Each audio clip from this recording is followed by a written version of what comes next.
Good morning. So, isang araw ngayon ng Biyernes. So, update tayo sa ating ginagawang front shock overhaul.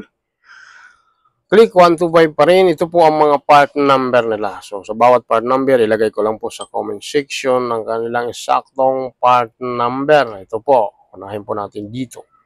Ito po ang tawag dito ay ring piston. Para po to dito sa dulo ng ating pipe set, ang tawag naman dito.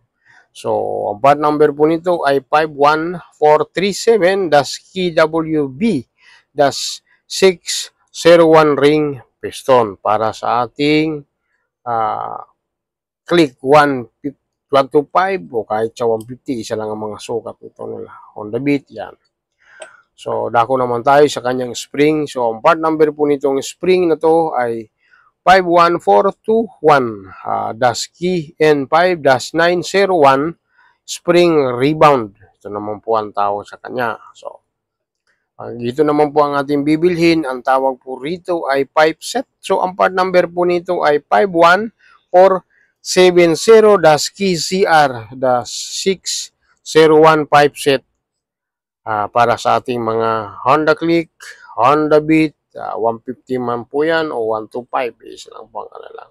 Kahit sa mga Wave R, Honda Dash, ito po yung mga nasa loob po niyan.